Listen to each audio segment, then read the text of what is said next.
people, welcome back. We don't have a name for this podcast yet. So, if you got any ideas, let us know. Because we don't know what to call this. Right now, it's just us. Yeah. It's just us. So, yeah. Welcome back. So, like, click, share, subscribe. All the YouTube things, you know what to do. You're not new to this social media life. You know what to do. Go ahead and do it. Anyway, I'm your host, one of your hosts, JR. This is my lovely wife, Latia Marie, and we just talking. So, this week, what we got? Well, I was thinking, you got a birthday coming up. Mm-hmm. A milestone birthday. Mm-hmm. And one, we don't really know what you're doing for your birthday yet, which is different because this is a guy who likes to celebrate his birthday all week and sometimes even all month. True. And we don't know what we're doing for his birthday yet. But yeah, getting older. Life is changing. Life always is changing, but how do you feel knowing that you're about to approach this milestone? Any thoughts on like where you're at, where you thought you would have been? Any regrets? Anything? Well, it's funny you should ask, because I was actually thinking about this a couple of days ago. Just thinking about how, our kids pretty young, and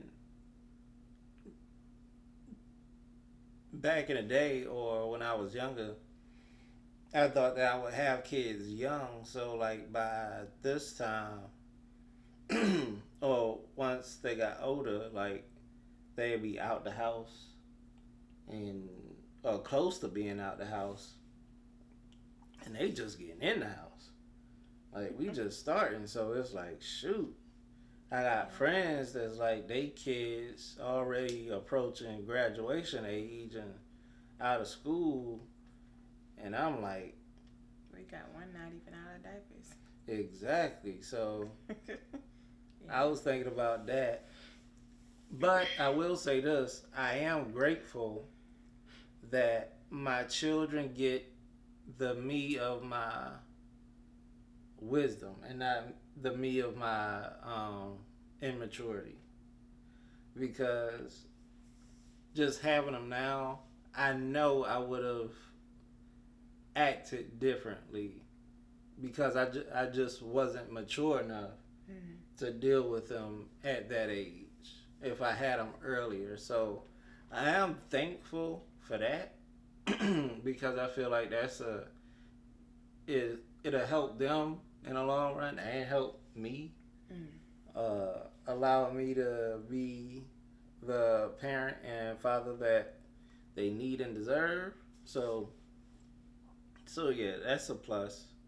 But I ain't gonna lie, for a while I was kind of like, it was kind of just like, I don't know how I felt. It was almost like a negativity around aging or getting older, because I did think that I would be much more established and further along than I was. But like I said, just knowing now, or being able to approach different things with more wisdom and clarity, it's helping me out now. Because like, if I would have got what I have now back when I was younger, I don't know if I would be in this space of, to appreciate it, to steward it well. Yeah, and to not ruin it, pretty much, just like blow through it or mismanage the resources, the finances, the blessings, the wife, the kids, all that. Like, I don't know if I got everything younger if I was in a place to handle it well. So all things work out for the good, and everything happens the way it's supposed to happen. So yeah. So for you, you've known me a long while now. So can you tell the difference of, or can you see the difference between from me back then and from me now? Yes and no. Well, that doesn't make sense. Yes, I do see the difference. I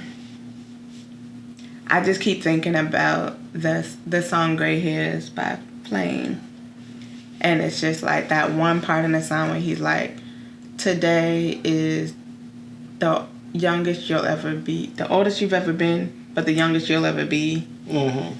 And it's like, just like kind of thinking about how we spoke previously about how our kids and having our kids, and how like every new day with them is something different, because we haven't been the parents of a 4-year-old until she was 4.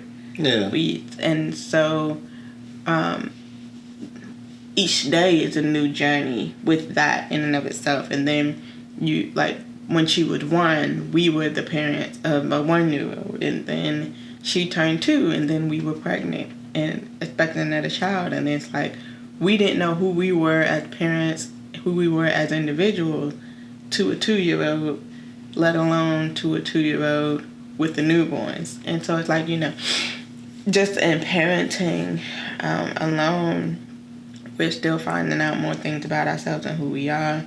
And that, goes to both of us, to speak to both of us. And like how you were saying, the you that you are today, and you've said it, like, you think that God gave you a daughter first as opposed to a son because there was some softness that you were needing. Yeah. And so by having a daughter first, it's like, okay, I understand that as a girl, she's going to respond differently. Yeah.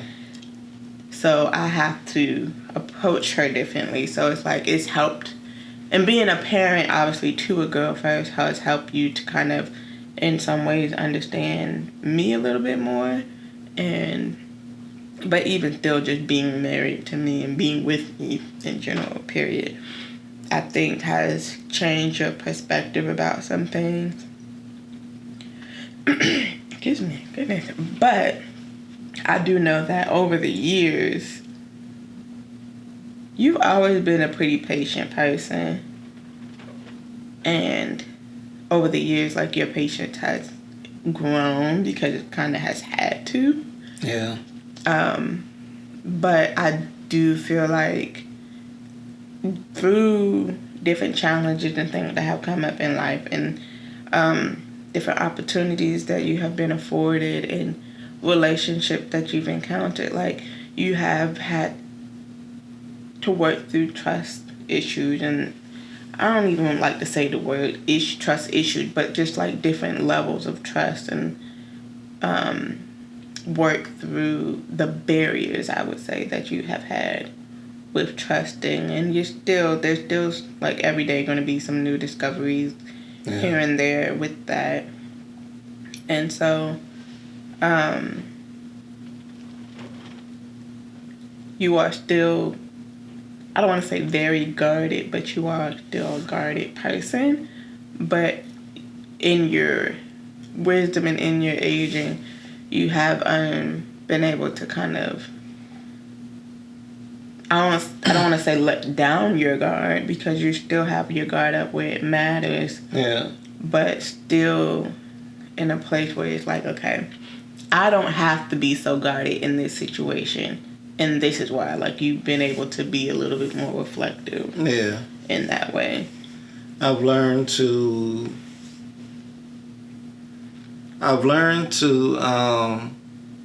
manage my weakness, manage my softness. I say, I've learned how to delegate my softness. Like, when to share and when to hold.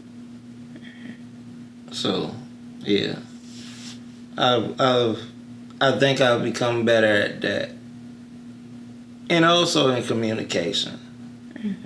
So yeah, because before it was just, and I didn't even know it was that bad. Like I didn't know how noticeable it was until I was hanging with my friends, and they asked me something, and I said it like I told them.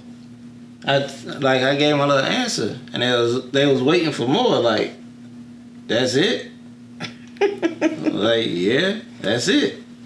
They was like, yep, still the same. I was like, at that moment, I was like, oh, I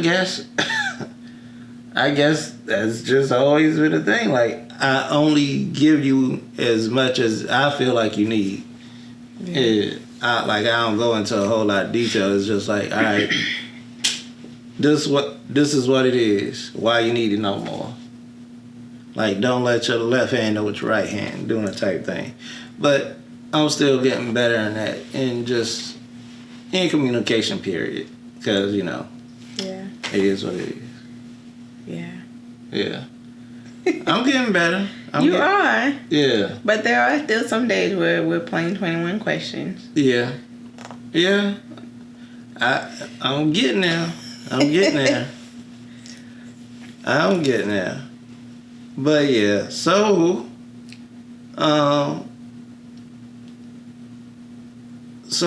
besides that, the birthday thing, there's a clip that came out this week on Cam Newton's podcast, and I never heard of the dude, but I guess his name is Friday with 2 Y's, and I don't even know where I saw the clip, but I saw the clip, and it got me to thinking, because he said a lot of things, and some things that I had felt personally.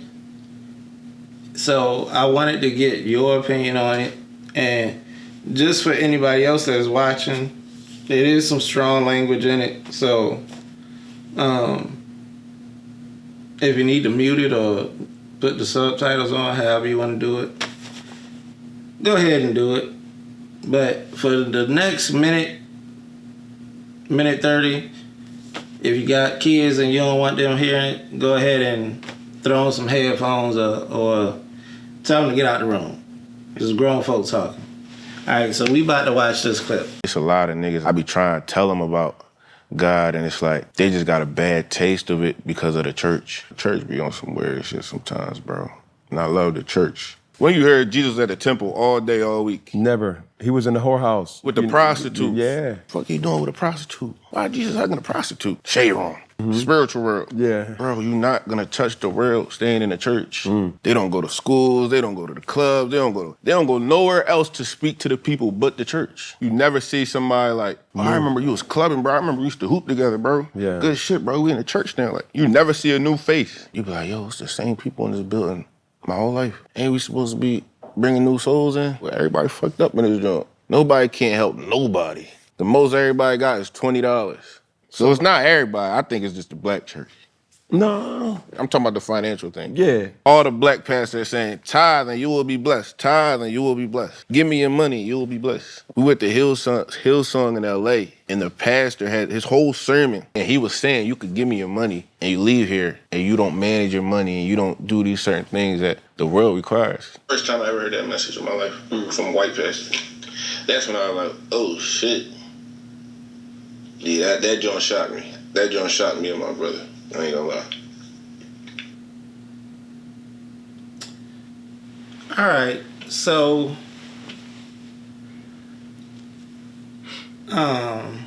he said a lot, and first thing I wanna touch on is, I feel like that we don't get to tell our story enough. Like, for the believers, for the Christians, we don't we don't we're not loud enough about how we roll or like our lifestyle. Pretty much a true representation of a believer. I don't think that we've been afforded a big enough platform to show what real Christianity looks like, or what a true believer looks like. Because, and I say that because a lot of people have church hurt or have been disenfranchised by the church by these old notions of the pastor just is trying to run out the back door with your money, and they gonna judge you like everybody in the church is, sinning and going to hell and doing whatever all throughout the week, and then on Sunday they come in and put on the show. And I feel like we haven't been afforded the opportunity for a true Christian to kind of say, hey, like, nah, that's not what it's about. Like, we live this thing. It's not just a go to church on Sunday to check off a box, and then throughout the week you do what you want. Like, when you're truly a follower of Christ and you make Jesus Lord, like, that changes. So you won't see the people, dealing with the same old things. Like, you will see change in people. And with the change, you will see new faces coming in to the church, because real recognize real, and when somebody's hurt and they in need, they come to the hospital. So you will see people coming. Yeah. And even if you're not out on the corner just shouting with a megaphone like, hey, come to church, your life will be a light, and genuinely or naturally you will spark up a conversation with somebody, and they'll be like, hey, where do you go? And they would want to come where you come, if you live in that life. So that's the first thing I want to touch on. Second thing I wanted to touch on was this notion that Jesus was everywhere that the sinners were. Like, he was going where they were.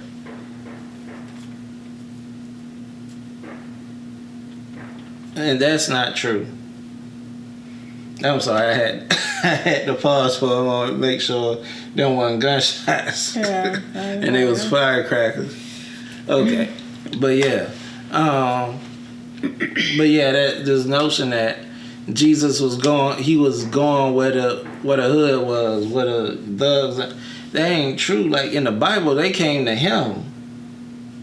Like, he didn't go to them, they came to find him. Mm-hmm. Like, Jesus was out doing his thing, and the prostitute and the tax collector and everybody else wanted to come to him. So, yeah. Yeah. So it's just, and that's one thing that I see a lot of people just repeating and regurgitating of just the misconception of how Jesus was, pretty much. Yeah. Like, he was on mission. Don't get it twisted. He was on mission. He came for the church. And the people that saw him that were not saved or were not disciples, they came to him. He was so dope in what he was doing, the world wanted to leave what they were doing to come to where he was. It wasn't the other way around. He wasn't going to them. They were coming to him. But anyway, that's the two biggest things I wonder. So you go ahead. Okay. What you get, Ron? Well, just starting back in on what you were just saying, I think that some people, like you said, they might be regurgitating, not necessarily false teaching, but like how we have a pastor, and we've always, or I can't say always, but we have now and previously have had a pastor that's like, look, don't just take my word for it, like read it for yourself and find out. But I think some people may only they might not ever open the Bible. They might only look at a teleprompter when they're in church on a Sunday or hear a preacher or what have you. But like, yeah, they're, like you say, the notion that like he was hanging out in the club and the whorehouse and like just, yes, he did spend time with sinners. Yes, he did spend time with them. But to say that like he hung out with them, like that was his in crowd, like that was his preference, that's where it gets like to be like, did you read the Bible for this understanding that you have? Because what? That's kind of just where I'm like, I don't know where you're gaining that from, or if you did really read and that's your interpretation, because like we do have a pastor too who's like, sometimes he'll read certain passages and he's like, he puts it into basically, for lack of better words, a ghetto hood slang. Like, hey, bro, what this, like, you know what I'm trying to say. Like, he can have a whole modern day conversation. He can modernize it in his head as he reads. Like, this is what's going on. This is the scenario. This is the kind of verbiage that would be if this conversation were taking place in today's society, whatever. But there could be some people who are reading it and it's like, oh, yo, she just did this. And it's like, that's not saying at all. Yeah. So it could be that some people are just wildly misconstruing what they're reading, and some people might not have read it at all. They just repeating what they heard somebody else say, and they haven't actually looked for themselves. Yeah. And I've been guilty of doing that in the past, of just repeating something and not actually looking it up for myself to validate the claim that they said. Yeah. Like how there's a lot of sayings that are churchy but are not in the Bible. Like you can't find it anywhere in the Bible. Yeah. So yeah, it's like that. It's like simple things too. Like, I know for the longest, like, there was this argument of like, where the Spirit of the Lord is, there's freedom versus liberty, and how different those things are. And like, I haven't personally dug into the Greek of it to like see like what exactly does it really say, but like just in those little nuances there, and like how we had a conversation some time back when we first started doing the Lord's Prayer with Tanaya. It's like, forgive us our debts, or forgive us our debtors and trespasses. And I'm like, I never read the trespasses in the Bible, but I see it everywhere. But it's always been debt and debtors to me, debtors, whatever. But so many other people always say trespasses. Like, even when my great uncle passed, at his funeral, the minister had us to recite the Lord's Prayer, and I was like, do I go with the crowd? Because that's not what I know it to be from what I've read. Yeah. I've never said trespasses. So I was like, I wonder how many people that are reciting this Lord's Prayer actually know it from the Bible, or someone taught it to them. Yeah. Because I know you said your grandmother. Yeah, my grandmother taught it to me. How the Lord's Prayer. And so I was like, some people might not even know that the Lord's Prayer is a passage in the Bible. Yeah. They might just think it's one of those old Proverbs type things. Not necessarily the Proverbs of the Bible, but like an old Chinese Proverbs or whatever, I'm like, some people really don't be knowing. And so it could be that, oh, this is what I read in the Bible, or I heard someone say this is in the Bible, or I believe it's somewhere in the Bible, which is like the God, cleanliness is next to godliness thing. Yeah. The Bible says, Not in the Bible.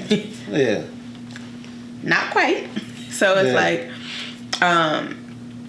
you know, it might sound good, it might sound biblical, but where is it? If you can boldly and with confidence say that it's in the Bible, you might not be able to rattle off the scripture right off the top of your head, but you should at least be able to know how to identify it, to locate it in the Bible if you're going to claim and declare that the Bible says. So that's one of those things too. Yeah. But going back to the other point, your first point, like, I think that as you was talking, I was just realizing that some people don't really know how to assert, not their dominance, but to assert their beliefs into a conversation. Because, like, I know for me, when I was working, there was a girl who got a job. She moved from a completely different state. She was helping to care for her sister, I believe. And she was like, you know, God talks to her, and she's just like, her God, she's like, I know my God's going to take care of me. And she was like, she got the job, she applied. I don't remember if she applied or if she just was contacted because she had like her resume posted. But she was like, she didn't know nothing about the job for real. She got the job and she moved here kind of sight unseen. I don't remember how she ended up getting the apartment and all that, but she moved here kind of sight unseen, like a week or 2 weeks before the job was supposed to start, and got everything situated, and she started working. And she's like, she knew that God was calling her here, but she didn't know why. She thought it was weird, but you know, she's not gonna question God. Like, she knows she had past her time where she was at, and God was calling her to something different. And I'm like, that's dope. But I know that from my experience with her, well, I can't even say, I believe that my experience with her was different than her experience with some of the other people in the office. And so I do feel like some people can kind of read the room, and where they're like, I know I can speak freely about God to this person, but not necessarily like I have to tread carefully when I'm talking to these people. But it's like there are also certain political things and certain things that you have to be mindful of, to where it's like, okay, this is not appropriate for this time, or it's not appropriate to, for the setting, you know. And so it's like one of those things that, like, you could be in a group setting and then something comes up and it's like, oh, I never know that about you. You never told me da da da da. And you're like, well, it's never really something that came up organically for me to tell you that I had this type of surgery or whatever. You know, like, like, I'm not just gonna just randomly blurt out like, oh yeah, I had this surgery da da da da when I was this year up. What? How does that relate to what we're talking about right now? So, and then it also, for me, it's like, in my experience with, I'm not personally like one of the type of believers that's like, oh, how you doing today, Miss Johnson? Oh, blessed and highly favored, praise the Lord. Like, God has given us a brand new day. Nothing wrong with those people, with the people who are like that. I'm just not that personality. Like, sometimes I'm grumpy, and so I'm just like, you know, if I'm not feeling sunshines and rainbows, even though I know that God is good and He has given me breath and life, new life, and it's a brand new day, and I should be honored and, you know, to give Him glory, honor, and reverence. Sometimes, just being where I am in my walk, I just am not always the most approachable. I'm not like this giddy Christian. And then some people, even if they really are like that, people around them think it's fake. They think nobody's ever that happy. Yeah. Nobody is ever, like, nobody never has a bad day. Like, everybody has a bad day, and this person is acting like they're always put together, they're always blah, blah, blah. And that could be a put-off. So, it's like, for me, it's like, I, in a lot of ways, kind of always show my true self, because I'm a work in progress, and I'm going to be a work in progress until the day I go home to meet the Lord, or to be with him, rather. So, it's like, it's a hard to me, because again, I could be that always cheery, always being encouraging person, knowing that I'm feeling broken, I'm feeling defeated, knowing that I'm feeling like I can't trust this person, I don't want to, like all these things. So it's like, okay, in the workplace especially, it's like there were certain people who I knew I could speak to freely about God myself. And it's like there were other people, it's like, I don't really know what your belief system is, because I see you doing these things, I hear you saying those things.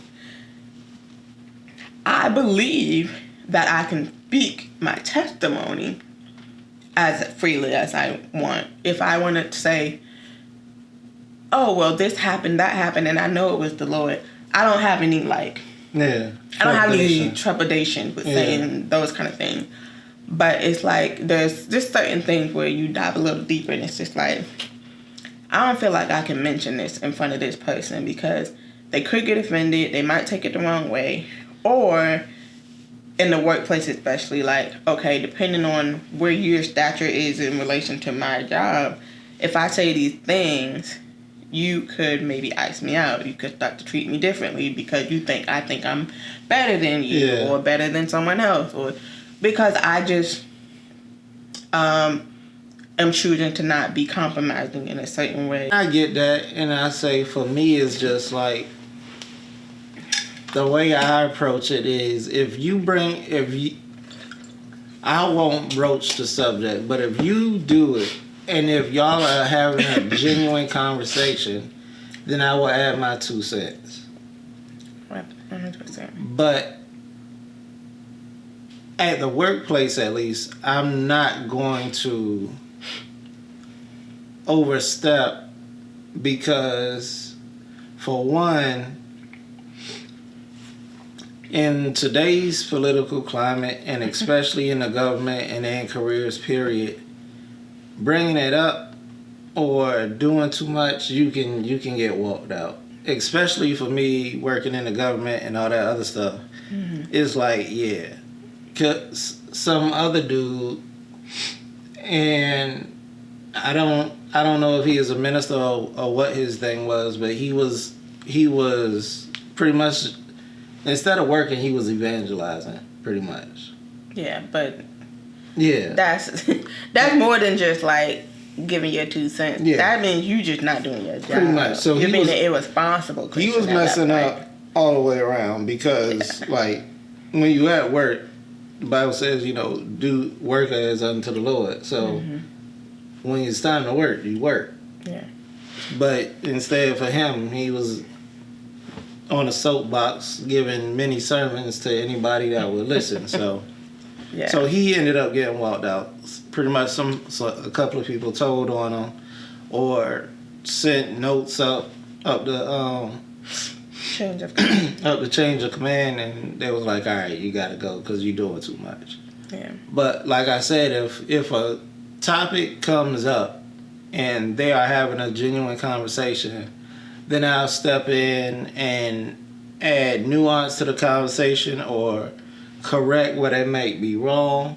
But I don't want to try to beat you over the head with the truth, because like how Jesus said, he said, behold, I stand at the door and I knock.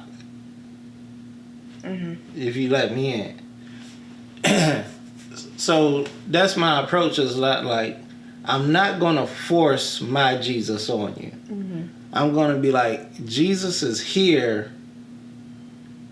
If you want to receive it, if you want to go down this road, then I got you. I can share with you what I know. I can point you in the right direction, but I'm not gonna try to shove it down your throat. Oh yeah. I'm not gonna just be overt about it.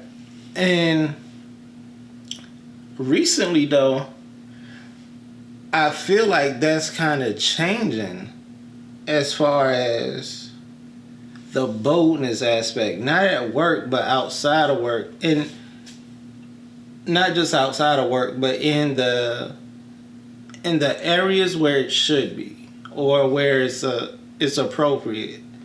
I feel like the boldness is is bubbling up. It's like, For you personally? yeah. And the reason why I say that is because this whole channel started out as Stay Lit. Mm-hmm. And it was like, it's not a podcast, it's a lifestyle. Mm-hmm. And the whole thing was like just being on fire for God and being loud and bold about it. But it was like, the channel can't work in the idea of Stay Lit. All of that can't work if it's not authentic. Mm-hmm. So it's like, okay. And the Lord was working with me on that. He was like, all right, if this is what I gave you, so you're going to have to step out of that nonchalant, play the background, chill thing. You're going to have to step out in front. Like, you're going to have to be loud and proud about it. Yeah. Because you are definitely... Oh, that's what's going on over there? That's what's going on over there. I'm going to sit here and mind my business. Exactly. Now, this man has had all kinds of things brought up to him from people he don't even know. Never seen a day in his life. Yeah. All his life. Which is very fascinating to see in person. But you are very much like, stay my little tail over here. Mind my business. I see it, but if it ain't got nothing to do with me, I want nothing to do with it. Yeah. And so I get that 100% because you don't run. You've never run from like anything. Like you're never like, let me get far away from this because I want nothing to do with it. You're just like, I'm just going to stay here and mind my business. If you need me, you see where I'm at, you know where I'm at, you know how to find me. So, like, and that's to the extent where, like, you didn't tell me everything that was going on every time. But, like, when we lived in the apartments and our downstairs neighbors had that whole scuffle with the gun and all that. Yeah.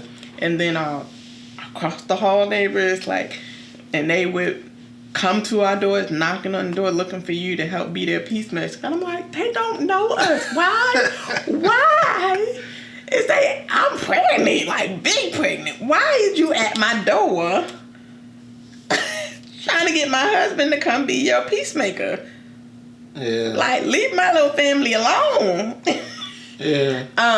Then it's just like, okay, I don't know what this is. I don't know what it is, but it's got to be the God in him, because what else makes sense? Yeah. But it's like you've never really been like, I'm not gonna get involved at all. Like, I refuse. You just been like, if I need to, I will. Yeah. Pretty much. But it's like like I said, you're not like outright avoidant. You just like, ain't got nothing to do with me. So I don't really care because I don't know. It's not my situation to care about. So yeah, which I appreciate, because I could be like the kind of person that's like, oh, I feel so bad for them. Like, they're over there struggling with this, like, I feel like I need to be doing something for them. I need to da-da-da. And you're like, I don't get why you feel like that. Like, that's their problem. Like, if they need you, they know it yet. Exactly. And I'm Yeah. just like, so Yeah. I get that. So, but yeah, it's like if we're gonna take it on the brand, the idea, the message of stay lit, then we're gonna have to step to the forefront more and be more vocal. So, yeah. So, with that being said, look out for things to come. We are planning and we are praying for some big things to come. Y'all stay in prayer with us. If you know how to pray, if you don't know how to pray, ask somebody to teach you how to pray and then pray with us. Because we're gonna need all the prayers we can get. And yeah, we are moving forward. No matter how fast or slow, we are moving forward. And we're gonna do it in God's pacing and in God's timing. And yeah. We appreciate y'all watching the whole video, staying the whole time. Again, like, click, share, subscribe, and we're going to see you next time. But, hold on, don't go nowhere. Check this out. We are doing another video series. This is all the music above the underground. That ain't nothing but music videos. We're going to talk about artists. Soon we will be interviewing artists on it that we feature and all that other stuff. You can still find all the music on the Stay Lit playlist on Spotify. And we going to be branching out. We got social media. We on Instagram. We on Threads. We will be on Facebook. We going to be any and everywhere you can find us. Like I said, we moving. We getting bigger. And if you want to be a part, let us know. We got room. Plenty of room. Y'all be easy. We out.